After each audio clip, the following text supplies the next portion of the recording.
I'm here on the job site with Dale, who's a framing contractor. Hey, good morning. Dale traded up to Geico Commercial Auto Insurance for all his business vehicles. We're here where he needs us most. Yep, they sure are. We make it easy for him to save on all his insurance needs, all in one place, with coverage that fits his business and bottom line. Oh, I shouldn't have looked down. It's all right. We're so far up here. Look at me. Take a deep breath. Oh, I'm good. So good. Get a commercial auto insurance quote today at geico.com and see how much you could save. Get more with Geico. Trying to lose weight? It's time to try Hers. At forhers.com/4u, you can access affordable doctor-trusted weight loss treatments tailored just for you. These include oral medication kits or compounded GLP-1 injections. Through Hers, pricing for oral medication kits start at just $69 a month for a 10-month plan when paid in full upfront. No hidden fees, no membership fees. You shouldn't have to go out of your way to feel like yourself. Hers brings expert care straight to you with 100% online access to personalized treatment plans that put your goals first. Reach your weight loss goals with help through Hers. Get started at forhers.com/4u to access affordable, doctor-trusted weight loss plans. That's forhers.com/4u, forhers.com/4u. Paid for by Hims and Hers Health. Weight loss by Hers is not available everywhere. Compounded products are not FDA approved or verified for safety, effectiveness, or quality. Prescription required. Restrictions at forhers.com apply.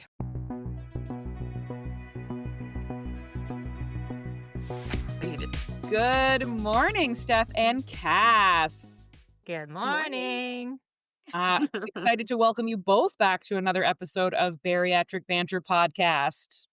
Cass is back. Cass is back.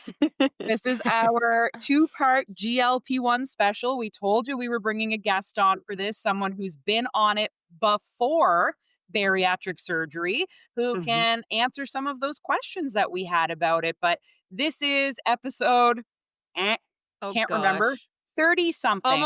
Almost 40. 36, 37, 30-something. 30-something. Podcast is now almost my age. But welcome back to part 2 of our GLP-1 deep dive. And like you heard at the very beginning, we are so excited to be joined by the one and only Cass again. So for those who don't follow her, find her, Bypass Cass, on TikTok. She's on Instagram. She has a great little community she's building as well, which you should definitely talk about on here. But she shares all of her bariatric journey on social. There's great recipes. There's clothing that she buys, that she thrifts. There's recipes. There's just day-to-day life struggles, highs, lows. She's been a great source for Steph and I of just support, inspiration, and we're excited that she's going to come on and talk about GLP-1s with us. So welcome. Thank you. Wow. Yeah, it's one of those things that I like. The GLP section of my life gets overshadowed by the bariatric portion of my life, right? And so I don't actually talk about it that often with people, other than when people ask what was your timeline of your bariatric surgery. I do like to preface to people I did try the GLP route before having bariatric surgery. So and I've had people in my life since who talked to me about, do I do bariatric surgery or try GLP-1s? And yeah, it's crazy the amount of success we are seeing people have on GLP-1s. I'll be sharing a little bit differently for me, but there is a crazy amount of success that's to be had with it. So yeah. Awesome. Well, we released our first episode, and Steph and I just kind of went through what we knew about it. And we prefaced, listen, we're not experts. We are both not on it yet.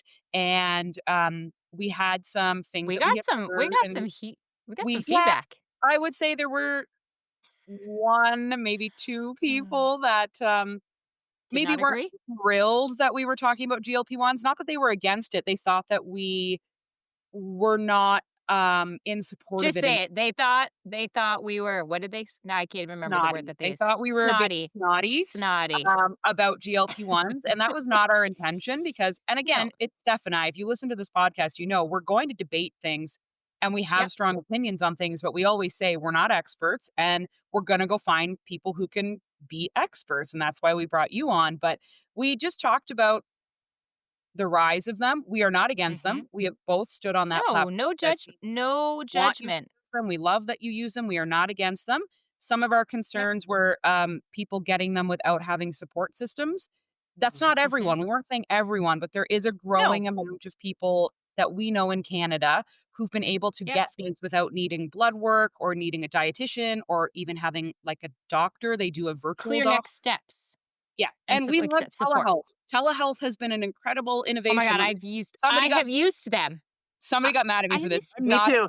virtual doctors. I think right? virtual doctors are incredible. Yeah. What I was saying was seeing one for 15 minutes to get Ozempic and then not having a support system after was concerning to me. I didn't say it was bad. It's Yeah. just, I think this is one of those things where to be successful, You you need more, really need to have a team. Yeah. That was Obesity is a our, disease. You need a right? specialist to help you walk through it. So when you're doing telehealth, and they're maybe not checking in with you the way y- you would with any other specialist, where you've got like parameters. If Yeah. there's no parameters, where's the bar, right? I think that's where you guys were kind of leaning into. It's just it's a cautionary tale. That's what it is. It's some people have done this shit on their own and they've done a really great job without that support, Mhm. just going through telehealth. yes. And then it's a cautionary tale of what does this look like without it, though, because Right. you've gone through a virtual doctor, which was also my case too, where it was like, we're upping your dosage. You're gonna just. It was all phone calls when I was on Right. mine. So I could, and here's the part of that too. I could say whatever I want to that Yes. person on the Well, phone. and we've said that about the bariatric world Bariatric too, right? Like surgery.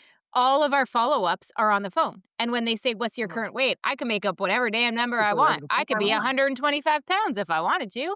Like they don't see them in person either. And I think that's concerning. And that's that's my world. That's the bariatric world is I think that's ridiculous. You see me for surgery and then none of my follow-ups are in person. I haven't talked to them in months. And I And know we've people talked will about say, like support. well, you should be honest. Yeah, but we're obese You individuals. And should. I'm not trying to say all obese people do this, but we're very good with hiding things and We're good downplaying at things. lying. And We're we're good at really lying. good Let's at be honest. We're good lying at lying. because we To lie to ourselves ourselves. specifically. We lie to Yeah, everyone right? around us. So it's Yeah. really easy to stand on that scale and go, oh, 186. Yeah, I'm 180, Mm, guys. Like, whatever. I'm just going to right? shave a few pounds I off. don't want And them to be disappointed in me. I don't want them to yeah, feel like I'm fail, right? So it's the same thing, same right? thing. So we're not saying it's GLP-1 specific that we No, don't no, no, no. necessarily think these virtual appointments are the best route. I've used telehealth. I used Telehealth. personal story here, TMI, sorry mom. I used telehealth to get on birth control. I hadn't been on birth control for years, like since before I was married. And then we were going away to Mexico for our anniversary, and I was supposed to get my period right in the middle, right for our trip. And I was like, screw that. No freaking way. I used telehealth to get birth control and was shocked at how she literally prescribed me 3 months worth of birth control in 2 minutes. I was So like, fast. Okay, I okay, I cool." But used the again, online I was like, virtual "That's booker crazy." for a UTI recently. Like, you can do a Right. virtual thing through Yeah. Shoppers Drug Mart, and I was like, "I think I have a UTI," and, like, I put some shit in the computer, I took a picture of a Like, "Here test, you go." and they were like, "Yeah, you can come pick up your prescription, you're gonna meet Right. so and so at Shoppers," and I was like, Yeah. "This is So great." so we're not saying this is GLP-1 specific, guys. Like, we're not trying to gang up on Yeah. GLP-1s. We're saying in general, in healthcare Yeah. as a whole, you need Yeah. support, you need follow-ups, you need guidance, you need direction, especially when it comes to medicines and things that are altering your body. Mm. We just think it's important that you have somebody making sure you're okay and making sure you're Yeah. on the right track, right? And That's what it talking Yeah. comes down to. through what to look for, the Yeah. side effects, what will Mhm. this like, that you can ask questions to. How much weight am I gonna lose, and what am I gonna feel like in my first week, and, Yeah. like, Am I gonna Jesus. shit my pants? I was given a run through of like, these are some like top side effects. All right, we're good. Like it was Mhm. very minimal, right? Um, Yeah. and I'll get into a bit deeper that gallbladder ended up being an issue while I was Mm. on it. Oh.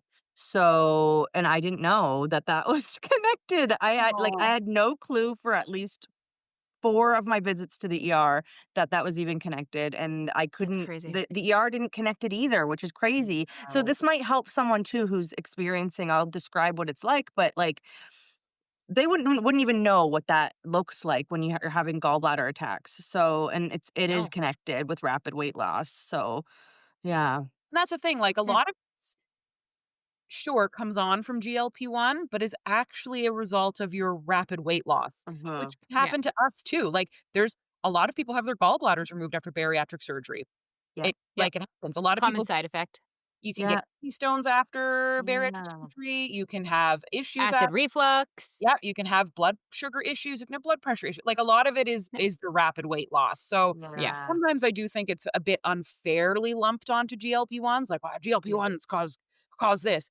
Well, it exacerbated that, but it was the Yes. rapid weight loss that caused it. So sometimes because I do know, and I hope we never contributed to this, there is a lot of fear around starting these. Mm. Mhm.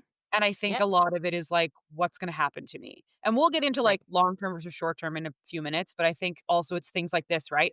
Oh, I've heard everybody that's on it has their gallbladder removed. Well, majority of people that had bariatric surgery also fucking have their gallbladder Do. removed. Yeah. Yeah. Super Amen. normal. Yep. The biggest common thing is what Steph said. Majority of Yep. people that have bypass end up having revisions for acid reflux. They Acid have to go reflux. Yeah. have other surgery. So like Yep. it exists in our community, guys. There's lots that people It's not GLP-1 specific. know. So don't let No. that It's be Yeah. like weight a loss. yeah. Yeah. Yeah. Absolutely. And I wonder, Cass, if you had bariatric surgery first versus like, would you have encountered the gallbladder stuff too, right? Because it happened. Yeah. Yeah. Right. You don't know. Yeah, it's all You about could have been like in the same boat. I find with mine happened a little backwards because I had my gallbladder out prior to surgery. So yeah, my story's a little bit backwards compared to most people's. Do you want me to kind of run through Yeah, let's starting hear my about it. Yeah, GLP yeah. journey, how that worked? Give your history.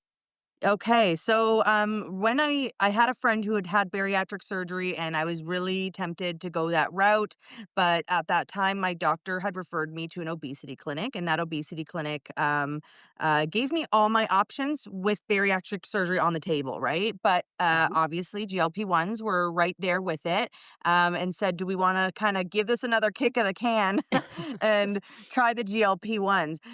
I do find it a little shocking to me though that this was through an obesity clinic who had a lot of support resources, a lot of support resources. And I had those with my bariatric surgery route through them. However, I will say I did not feel I had that when I was on the GLP-1. Oh, So, and I'll explain Interesting. that a bit more, but yeah, I've taken 3 different types okay. because I stalled on all of them. Oh, geez. So I can share the types, right? Like, I don't think Yeah, that's an we issue. won't Yeah, yeah, post it yeah, on yeah. like on social. We can't share the name, but in the podcast Yeah. we can. On Okay, here we on can. podcast we can. Yeah. Okay, so I did Contrave, which is a pill. Yep. I did Saxenda, which is an Yep. injection daily, and then Ew. Oh yeah, that one was not great. And then Ozempic was once a week, Yeah. Okay. right? That daily Good old. sucks. Yeah, daily would not be a Yeah, winner for old Hannah. yeah.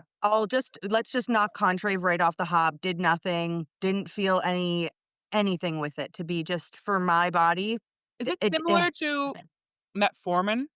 yeah. Oh Yeah. yeah, that did nothing for me either. Same. They're like Yeah. same. Me neither. I stopped taking it. Same Yeah. family. Yeah. Yeah, nothing. Did nothing. Diarrhea, but did nothing else outside of Yes, I know. I was like, okay, Yeah. if I'm getting side effects and no actual Mhm. what it's intended for, Hard absolutely not. pass. Hard Yeah, pass hard on the pass. Hard metformin. pass. Saxenda though and Ozempic, I will say were great. Again, my experience on them was when I would stall for an extended period is when my doctor. I don't know if this is protocol now or if they would just look at dosage changes, but I'm thinking I was at this is a while ago, but I had kind of capped out at the dosages when they moved me over and we're like, okay, we're gonna put you on a different drug. I don't know if that's the right protocol, but I was a bit of a guinea pig in using all of these different drugs, and I was just now that I look back, I'm like, why was I so okay with that? But again, you don't know any different at the time either, right? Like you trust that they're No, doing what they should be doing and that they know what they're doing. Correct. I just wanted to feel better. I wanted to be able to Yeah. have my mobility back. I wanted to be able to get off my CPAP. Like that's just like long term. I was just like, Let's do go. it. I want to get there. So, I will say essentially I had was it like every 2 months they would just do a quick phone call. It was never longer than like 10 to 15 minutes. Oh. Um, of just if I'm experiencing side effects, how am I feeling? And Ozempic, well, that was the one I had the longest stint on. So we'll talk about Ozempic. I did overall lose 20 pounds Okay. when I was on it. So I was very happy with that. People were Mhm. starting to notice at that point that I'd lost weight and were pointing out like, hey, we're seeing a difference in you. Keep it going. And that felt so good at the time. Mhm. What Um, dose were you on? Do you mind if we ask? Because people are curious about that too. No, that was a while Just ago, so I actually don't Oh, that's okay. If remember. you don't remember, we can share on social. But that question Yeah. that comes up too is yeah, people want to know like dosage and what were you on? right. And yeah, Yeah. And I And the totally fact that it get was that. your third medication that you had tried, right? So Yeah. that could have impacted stuff let's too. say Who knows? technically second because like we all get the pill, we all get the True. metformin pill at The some point pill. in our That's obesity supposed to journey, do something and and does that dick shit all. doesn't do anything. I'd say like the injectables are different. Yeah. Yeah, Yeah. totally different wavelength. So yeah, no, it was Okay. yeah, I can't recall. I could actually just go back into probably my medical history though and let you guys know. It's okay. But yeah, I was on it. I do know that it was every 2 weeks they had me increasing the dose. Wow. Okay. Whoa, that's Yeah, I fast. don't know what that had to do That's with too. fast. That is Yeah, fast. it was fast. Yeah. It was fast. And I don't know if that Wow. had something to do with my weight at the time, because remember at that time I was 263 pounds. Like I was at my highest.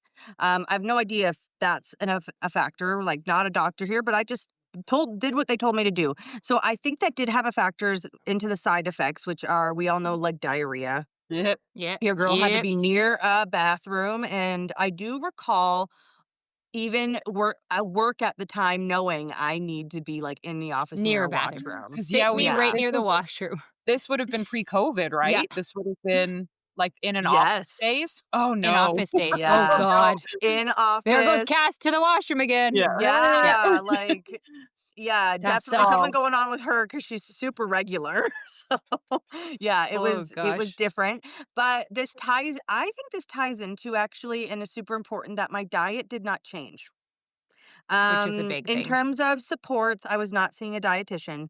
I was not seeing any kind of therapist or mental health counselor at any time. And it wasn't actually offered to me at all when I got on these medications. I Yeah. didn't, to me, when you're someone that's so new, you don't even know to ask for something Mm-hmm. like that. You don't So I know what didn't you don't ask know. because I didn't know. Yeah, I didn't know it would be available to me. I didn't know I could ask. And then everybody I know has that fear of, if I do ask, maybe I have to pay for it. And then if I pay for it, Mhm. I Yeah. like now I'm paying for this drug, I'm paying for this, like, but I look in hindsight, if I would have had someone that at that time, like when I had bariatric surgery, said, "What's your understanding of nutrition facts?" Let's talk about, do you read them currently? And like, what does that mean to you? Like they did when I had bariatric surgery. We really deep Mm. dived into what was my understanding? What do I look at? What should I be looking at for my height and weight? We Wow. did not do that when I got on. So that was bariatric surgery. We did not do any of that when I got on Ozempic. Which is So because you, not to cut you off, you were at a weight loss clinic. You weren't I was with an Right. obesity Which is clinic. Wow. crazy.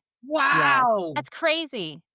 It doesn't make sense, Jeez. does it? It doesn't. It really No. doesn't. No. No. And No. yeah, I don't get why that, and I don't know if those resources are just funneled into their bariatric program. It's possible, Mm. but I just wish But I I was think it should be offered to say standard. Like it should it just be should be the norm standard. when Yeah. obesity is the overarching area that this clinic focuses on. You think that would be a standard focus of any program that they're Yes. offering.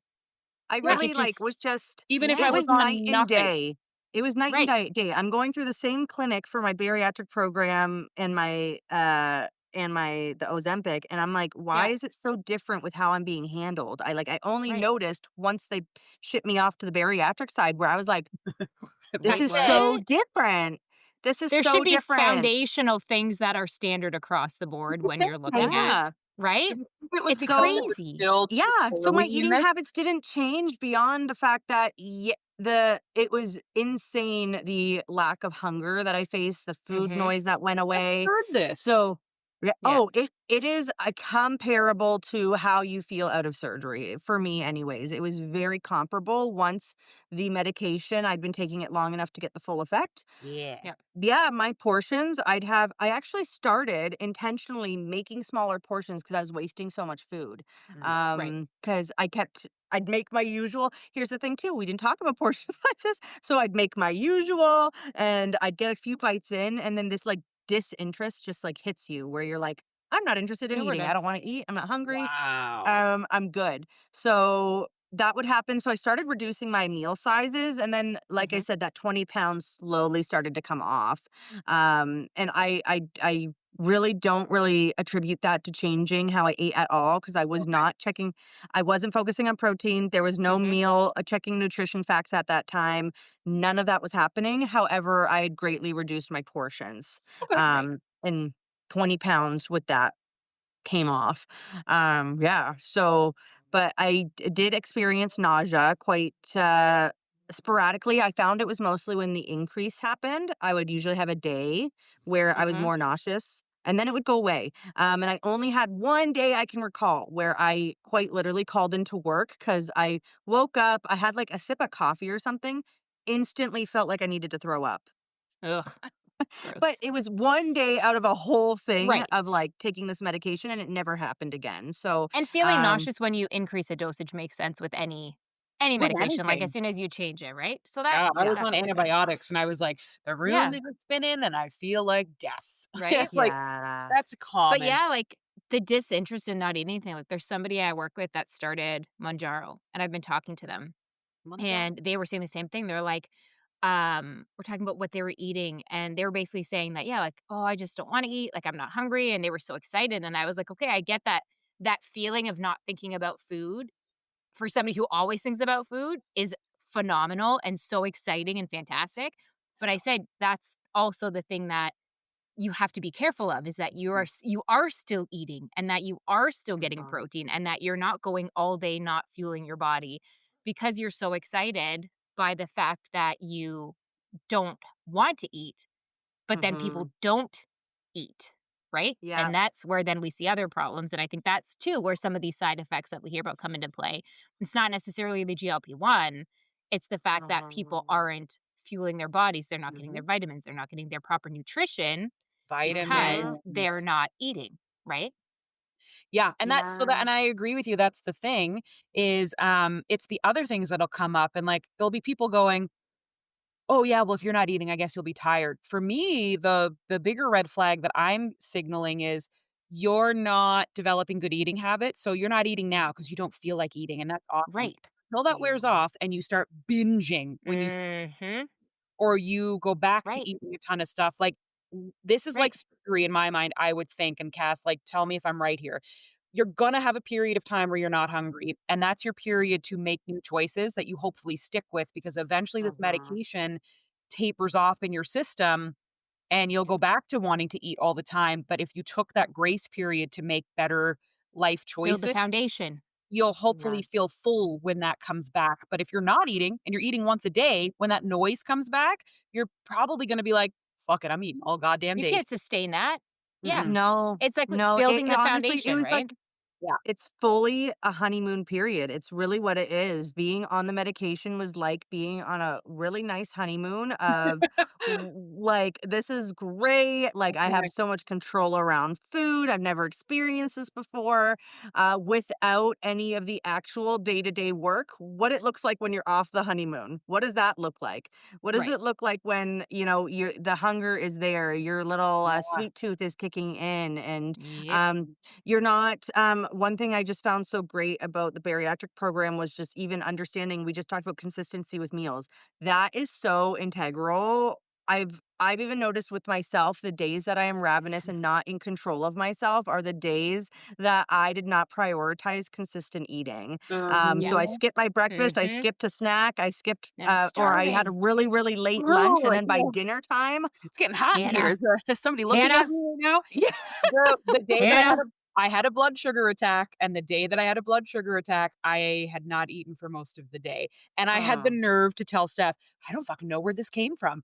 Oh my god, And I don't what's know." what's the first thing first reply? Because you didn't eat anything. Yeah, it was the first Because thing you're my not doctor said. consistently fueling your "Oh, I body. don't think you're And eating we've enough." learned yeah, and we've learned how important that is, right? And that's like Yes. Yeah. it's like you said, and it's the same the GLP-1 and the surgery. There's so many overlaps, but it's about Yeah. building the consistent habits and the consistent foundations before you get into the program.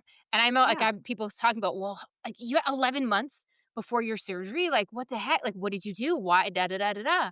And I was like, yeah, because it's the pre-work that you have Mhm. to put in place so Mhm. that when you get to the point of starting that medication or that surgery or whatever it is, that you already have those habits in place. You've already built that foundation. So you don't have to worry about that. You've already got that in place. Mhm. Now you can focus on the other stuff. And that's just it, right? If Yes. you're going on the GLP-1s, but you're still eating like shit, you still don't Mhm. understand about healthy eating, or like we're saying, you just stop eating, Which you're Mhm. missing such an integral component of what you need to be success. And then that's just it. Then you stop it, and all of a sudden you're like, Yeah. holy shit, I'm hungry all the time. oh, But you don't you've even have to never stop it. worked on, yeah, but I you've never think worked on the food noise and why that's there. yes. According and like I'm sure Cass can tell us if we're right or wrong. It comes back even without stopping. Mhm. Yeah. Yep. Yep. Yep. I think there's a demographic of people too that will hear this and think, "Oh my gosh, I can eat whatever I want and I'll still lose weight because I won't No, be as hungry."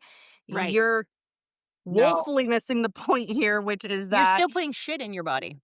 Yeah. yes, yes, you're not fueling your body properly, you're not doing it consistently And it enough. catches up with Um, you.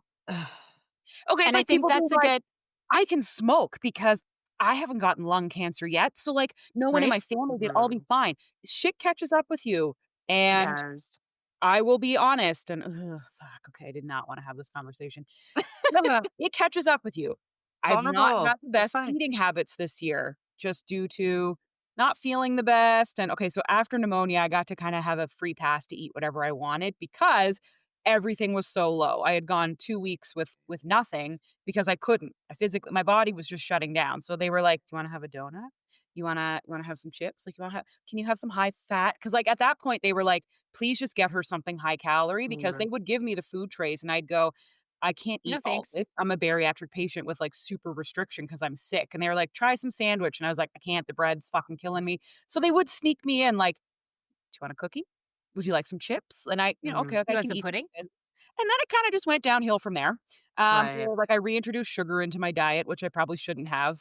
And I have gained some weight. So I have Mhm, regain. I'm dealing with regain. But the bigger thing is I'm dealing with blood sugar issues. uh-huh, So it's not drastic, it's not dire, but I've been having a bit of issue balancing my blood sugar, keeping it up, basically. It will drop pretty quick. I'm not hypoglycemic, it's not dropping into low numbers at all, but it will go from like a 7 straight down to a 4 in like 15, 20 minutes. You can feel that. mhm, It's very scary. So for the last 3 months I thought something's wrong with me, my blood pressure, I'm going to faint, I'm going to pass it, like something's off. And we've been doing all these tests and everything has come back fine. So we did a glucose monitor. And I'm not hypoglycemic. I want to preface that, but it's pretty obvious to see like stuff is definitely triggering a very high, rapid drop. uh, And it's because I've reintroduced sugar into my diet. And it's mhm, like crazy how quick my body, being on low sugar for the last 3 years, kicks the sugar out of my system. So if I have some gelato or popcorn is a trigger for me. But if I have a cookie or something really sweet, it's scary to see how quickly I rock it up and how quickly it brings me right back to like 4.55. And it's wow. not a fun feeling.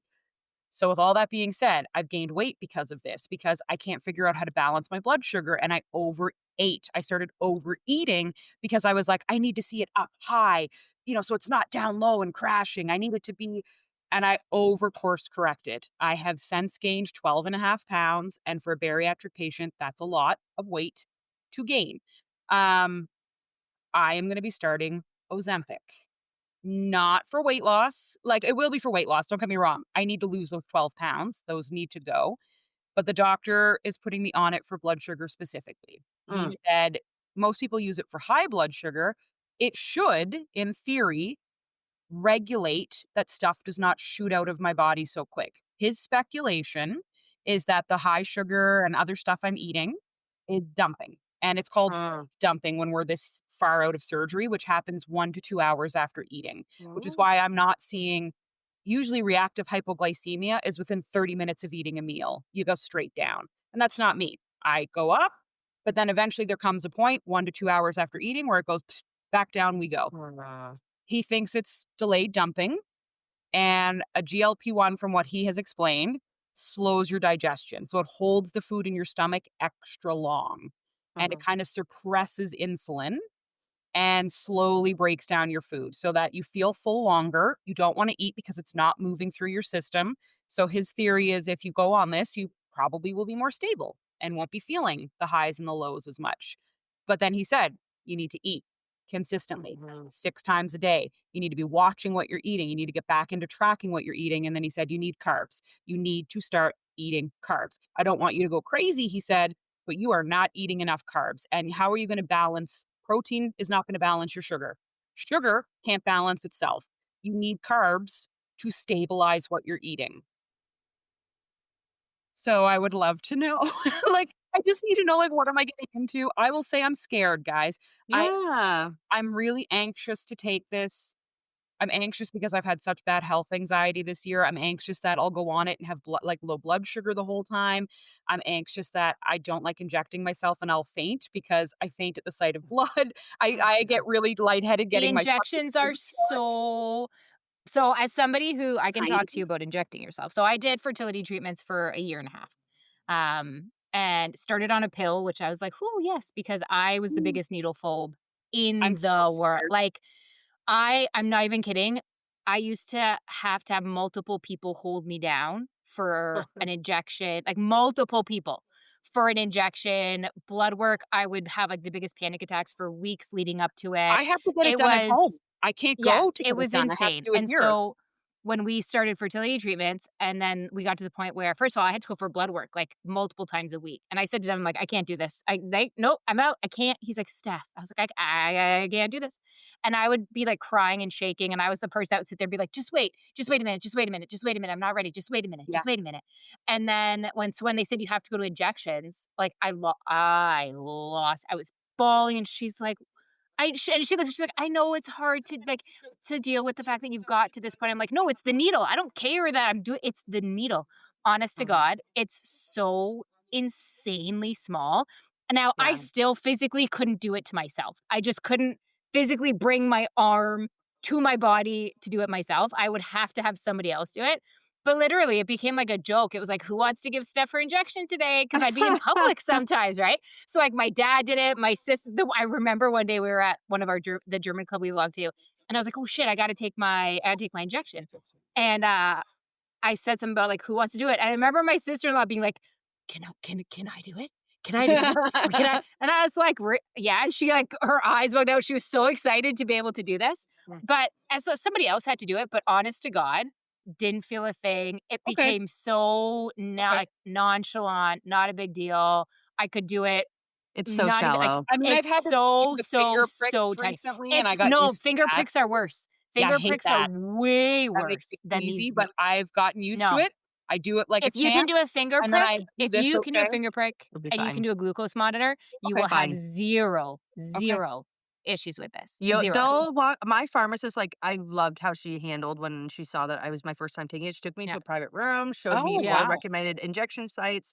So I'll say that I got more support from the pharmacist than I did So while I was on the drug. and that's what I wanted to tell you, but I That's wanted to wait amazing. to announce that I was going Yeah. on it. My pharmacist was incredible. Like, he showed me how to prime it, what it looks like. They have a Yep. tester there and everything. And I was like, whoa, so there's my other thing. This is not just like take a needle and away you go. This is fucking complicated. Like, you have to do the 2-click prime, then Twist you got to it. click this Yeah. way. And then there was the injection site thing, and he taught me the OK trick. And he was like, you do the OK symbol, you put the Yeah. circle over your belly button, and anywhere your longest finger reaches is far enough away for your injection. And I was like, fucking dope.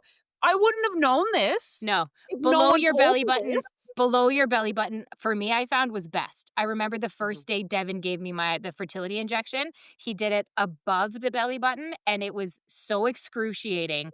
I Okay. bawled, and I said, "Yeah, I was like, I'm not doing this. I can't do this. Pretty There's much no my freaking lower way." stomach was my Oh, go-to, that and was- I've got yeah, a lot exactly. of surface Oh, area that's all there. my So man. Anything below the belly button, I would pinch the flab below the belly button and wouldn't. Yeah. You don't feel a thing. Yeah, Go it's all the below loose the skin, belly so I'm button. not. That'll be Yeah, you'll okay. be fine. I'm on the You'll be so lowest. fine. I'm on the lowest dose. There's no thought of increasing because, again, we're doing this for blood sugar reasons. You'll be And fine. if it doesn't work, it doesn't work. Like, it's not one of those let's keep increasing and see if it helps. Like, it would be one of those if it's gonna help, it's gonna help at 0.25 to Right. stable, because I'm not bad. It's not like I'm, oh my God, I'm in the threes. I am consistently at like 4.55. So it's fine. But we'll just see if it kind of helps stuff. And then he was like, I know you want to lose more weight. He's like, so maybe this will help motivate you to, keep going. Because I did explain to him, like, 12 pounds, I know people are gonna roll their eyes. 12 pounds is a lot, and I'm feeling it, and I don't like Uh-huh. it, and I'm not my normal self. I'm not my normal active, out there, outgoing self, and I know that there's a lot of reasons for that, not just weight gain. It's, having a hard recovery year and, Yeah. just dealing with all of that. Um, However, he's very supportive, my doctor. He said, "This might help motivate you to, um, keep going, because 12 pounds is a lot." And he bless his heart, because he didn't say anything. I brought it up. I was like, "So I've gained weight?" He goes, "Yeah, I know. Yep." And I was like, I'm You're not like, God damn happy." it. Thanks. Well, Thanks, buddy. he weighs me every time I come in, so he knows, but he didn't bring it up. He didn't mention it at all. Aw. And I said, "I'm not happy about this." And I said, "I don't wanna come in here and have that 12 pounds be 20 or 30 or 40." And he went, "No, you wouldn't let that happen. Like, you're not that type Um, of person." And I said, He had "Yeah, he has I'm confidence in you. I'm quite pissed." And he's like, "See this right here? Like, this is good. This is a good reaction." And I was like, "Yeah, I Yeah. don't wanna be 12 pounds heavier." And I 'Cause you're being, and that's the thing, all of us You're not previously, we were complacent. honest with ourselves, right? Like, we would Yeah. we would du dumb it down to, well, maybe I'll weigh myself next week, it'll come down, like, it's fine, right? Yeah. You keep well, doing that, playing It's that just little temporary. story. there was that day So that, my scale was broken, and I messaged Oh both of my you and said, gosh, "How did I that was gain 10 Hannah, pounds in a day?" Guys, I tell almost Cass. Tell so I Cass what almost took happened. a very long walk off the short pier after that day. But I couldn't figure out. I stepped on the Just scale, and it wait. was up Just 10 wait. and a half pounds, and I went, "Oh my god, death, you are dying." And so I got really angry about that, and I went, "What the fuck is going on with this scale?" So I was gonna throw it out and order a new one off Amazon, so I went in to pick it up to see what it was, to order a new one, and I lifted it up, and under the scale, my motherfucking dog had shoved a bunch of shit. So there was, like, half-chewed dog toy ear, a bunch of, like, Yeah. all this stuff, and it had Your lifted. scale has to be My level and scale flat to work, wasn't guys. was not level, and I was Pro like, tip. "Are you" Mhm. like, and he knew, because I went, "Boo!" And he, like, took off running, so I took the scale out of the bathroom, I cleaned everything out from under it, I put it on the kitchen floor, on the tile, on its own tile so that it was flat, stood on And it, and was magic. back to where I was supposed to be, and I was like, because I messaged Steph, and I was like, 10 and a half pounds gone. Whoo! Like, Yeah. now I'm still So before 12 you pounds panic, guys, check your heavier. scale. Clean Yeah, your Check your scale. scale. but Yeah. Look I'm gonna underneath. start Ozempic. Yeah. The health anxiety is real. I don't use the glucose monitor anymore because I don't need it. I don't have reactive hypoglycemia. I'm not hypoglycemic. I had a few incidences that I can trace back to not eating for almost a full day and having just like bad life choices. The 12-pound gain is me. It's not moving as much as I used to, which isn't really the biggest issue. We know diet is, because I'm Mhm. still exercising, and I swear you don't have to run 10 kilometers a day to maintain No. your Uh-huh. weight loss. So I I agree. know in my heart, it's not that because I'm not running 10K every week, that I've Uh-huh. gained weight. It's my eating habits. They have gotten a little lax. I've stopped Mhm. recording what I'm eating. Uh-huh. And I think I'm underestimating what's going in and out. And then I overate because I was worried about blood sugar. And I didn't need to be. It was just an anxiety reaction that, I need to Uh-huh. eat way more because of my blood sugar. In fact, eating more fucked my blood sugar up because it was like, what is happening? So I'm resetting. I'm going back to meal planning and paying attention Yeah. to things. I'm The feeling better. basics.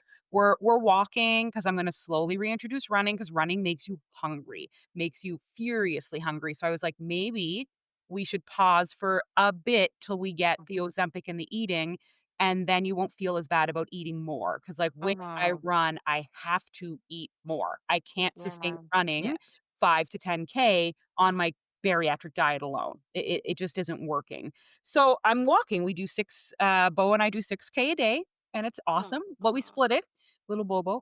Um, with that all being said, I'm anxious as fuck because I don't have Mhm. the blood sugar monitor in. My doctor's like, you don't need it at all. And I was like, yes, I do, because I need to know what it is at every second of every day, because what if it's No, you low? don't. So I'm trying to learn to listen and trust my body. Yeah.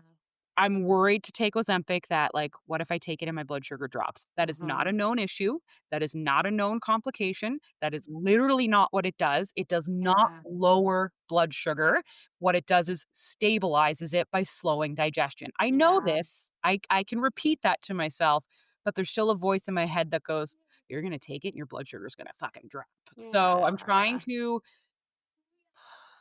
As calm. bariatric people too, I feel there's a little bit of like a stigma of like being almost a failure of a bariatric patient because you Yes. get the help after the fact. But Yeah. the thing is, I think I think none of us aim with that goal. And then this is where the fact that obesity is a lifelong thing that we're going to be It doesn't fighting just against, that disappear. we forget, Yeah. and that it creeps up on us, that we forget, oh shoot, yeah, this is something we all wish we could be, that person that does not have to think about what goes in. Yeah. Like we all just want to be, we all know that we all have a person in our life who does not have to think Yeah. about what goes in, and they Oh, But it's yes. stay because thin. it's so much of it is mental, and we've talked about this before. Like, Uh-huh. people think that, okay, you had surgery, you lost whatever you lost, you look great, you're skinny now. Why Mhm. why You're is that done. not the end of the road, right? Right. Because so much of it is mental, and so much goes So back to much. the eating habits and the food noise, and that is the biggest part. The weight, Yep. I've says before, the physical, the weight loss is such a small part of what goes into this. And Right. that's where people, I think, don't Mhm. understand why then Yeah. people turn to the GLP-1, because yeah, we lost weight, and yeah, we feel better, and yeah, we look good, Yeah. but we still need help with the Yeah. mental side, the other side, the food noise side, the Well, and the that's to control say side, too, I right? gained when I got off the GLP-1. So just so y'all know, so gallbladder attacks, started having Yeah. those, didn't realize it was connected to rapid weight loss. Also, now that I think about it, that was not really the conversation I was having at the ER, was that, oh, I've lost 20 pounds, could that be it? They thought I was Quickly. having kidney stones. I went in about three, Mhm. 4 times before they figured out it was gallbladder attacks. Yep. Worst pain I've ever experienced in my life. Yeah. It's excruciating. So anybody out there who's trying to figure out what's going on, if you're having to me, I described it as like back pain, but it's not like it doesn't feel muscular. It feels almost like nerve pain or something. Sharp. Yep. Yeah, it's sharp. So there's that, or you end up getting kind of a pain in your chest. It almost mimics, it's scary. It kind of feels like a heart attack. Yep. But yeah, gallbladder attacks. And I ended up having my gallbladder out. So when I was going for that surgical process, we just decided to discontinue use. And then I gained all my weight back and some following that process. And that's because I did not have the habits in place to Yeah. sustain Yep. that. And I think you mentioned something that's important to let people know here. Like, rapid weight loss is not rapid weight loss is 100 pounds. Rapid weight loss is any weight in a short period of time. Quick. So 20 Yeah. pounds quickly counts as rapid weight loss, guys. Yeah. So for Yeah. those who are early in this process or journey thinking, well, I can't have a gallbladder attack, I have only lost 10 or 20 pounds. Yes, you can, because it's Hmm. speed. And so I have heard when people do lose on GLP-1s, and some don't, and that's some don't. It's not you as a failure. Some bodies just don't respond to it.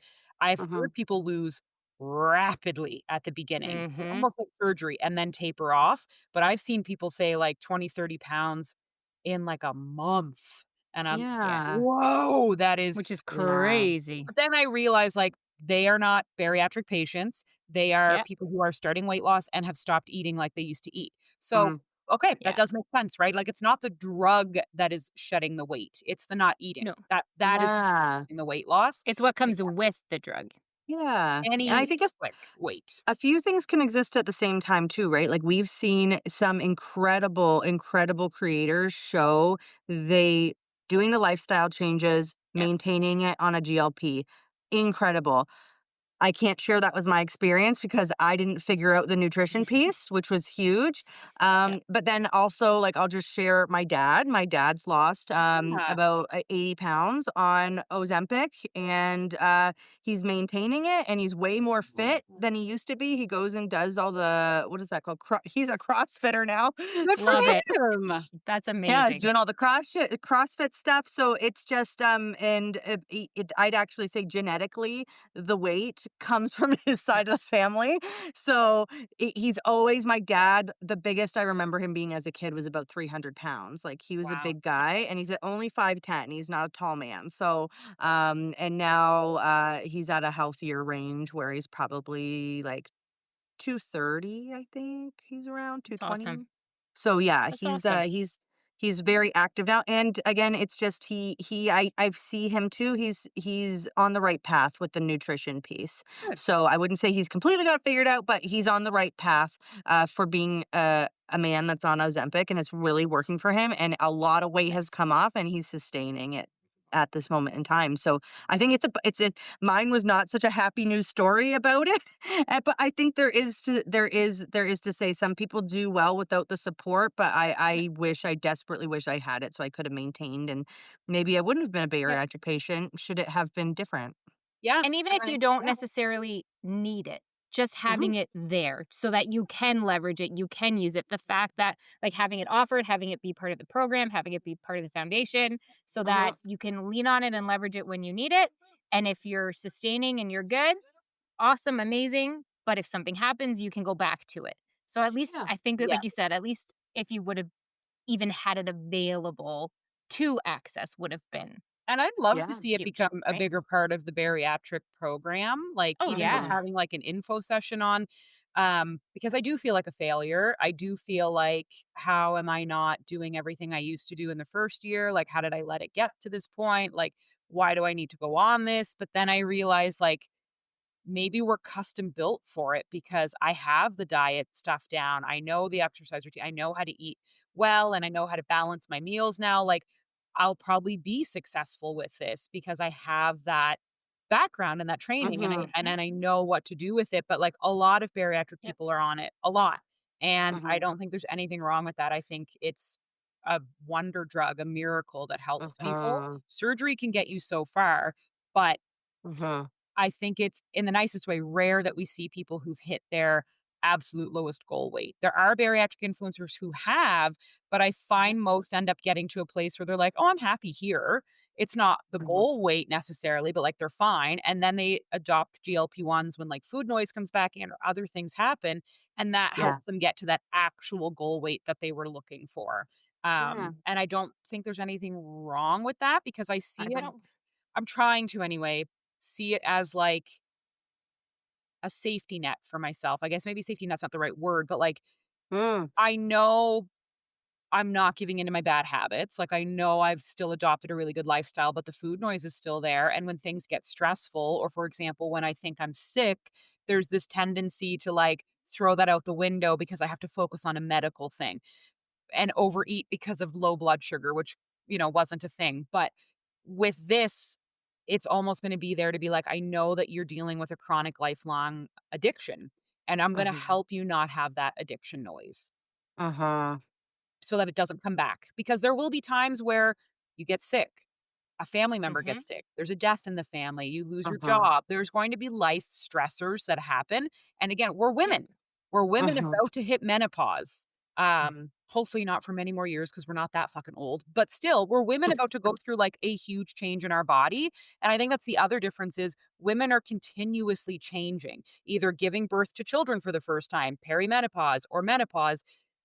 That does a huge number on your energy levels, your mental health, your physical changes in your body. So maybe it is smart to teach people in the bariatric program, especially those under the age of 40, Uh-huh. about the options available post to help us through those times in our life. Yeah. Because Mhm. that is another fear I have is menopause, which will be coming, hopefully for us when we're in our 50s. But I know some women that I work with and others that are going through it, and they've admitted like it's a roller coaster of not wanting to do anything and not being as active as they used to be, and their bodies kind of just doing weird things. So Uh-huh. there's nothing wrong Yep. with taking GLP-1. I hope I never came across as being anti GLP-1. And being snotty in the last episode was just me being very scared because I have Uh-huh. known for a month that I need to go on this. And there was a lot of internal, you're a failure. Go fix this yourself. What is wrong with you? How did you get here? There was a lot of, and still is a lot of struggle with me internally about needing to go on this. But Yeah. I think it should be a part of the bariatric program. I'll swear. No. I think that if this was more common, I would feel less guilty about needing to take it. Yeah.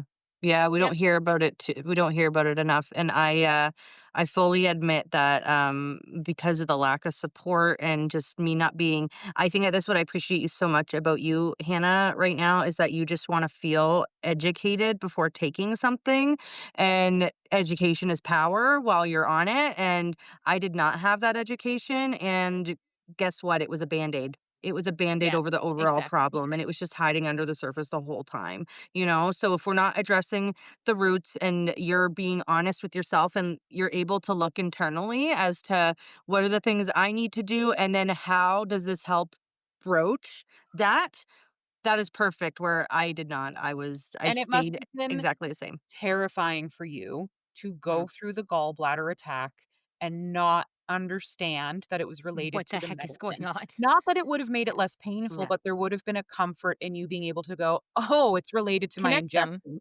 I'm not dying," because that is Yes. Yeah. also a fear I have is I like to be educated so that if something comes up, I logically know that it's Mhm. okay, this is a side effect, you're gonna go get help with it, like, that must have been so scary for you to not Oh, know. yeah, and then doctors being like, "We think it might be a kidney issue, we don't know," and then it wasn't by like I said, the 3rd or 4th time I went into the ER, they figured it out, and at that point too, I'm like, "Is it because I've let my weight go so bad that I'm like, these things are happening?" Like, I just, like, I could not figure it out, right? So and then it was just such a common thing, but I didn't hear people talk about it, and it wasn't explained to me at the time, so that it was a potential.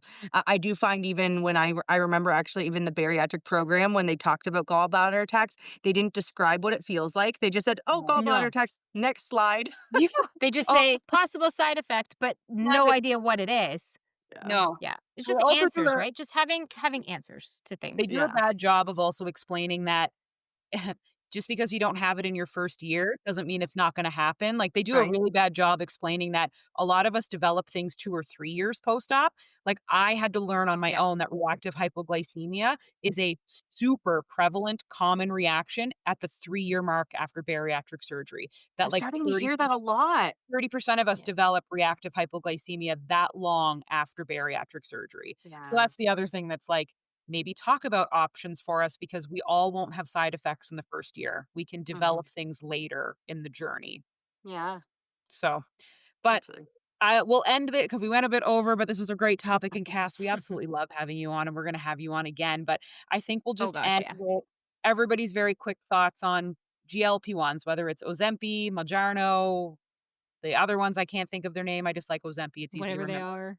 are. Um, is it a thumbs up, thumbs down? Like, do you recommend it? Do you not recommend it to people listening? I think people want to know, should they do it before or after bariatric Mhm. surgery? Should they do it in general? We are not medical experts, but after these two deep dive conversations, what do you guys think about GLP-1s? I'm on the fence. I'm right on the we have tools available. We're in a day and age we have them. Use them and get educated on it, and also just make sure you have the right supports in place, whether that's in home or outside of the home. It should be both. Yeah. I I'm on the fence. We didn't get into it today. We talked about it a little bit before the podcast, but I have a different view. I'm somebody who did inject myself with medication for fertility treatments for years. And I have dealt with the long term side effects of that were not disclosed, that were not known, that are not common, that nobody told me about. Mm. So I have a bit of a jaded view on this type of thing. So my view is different. I don't know. Do I think that it can really help people? Yes. Do I think that it's another tool in the tool belt? Yes. Do I know that it has done amazing things for people? Yes. Does that mean it's for me? I don't know. So I'm on the fence. I definitely, again, like I said last episode, and like Hannah said, if we came off snooty, that's not our intention.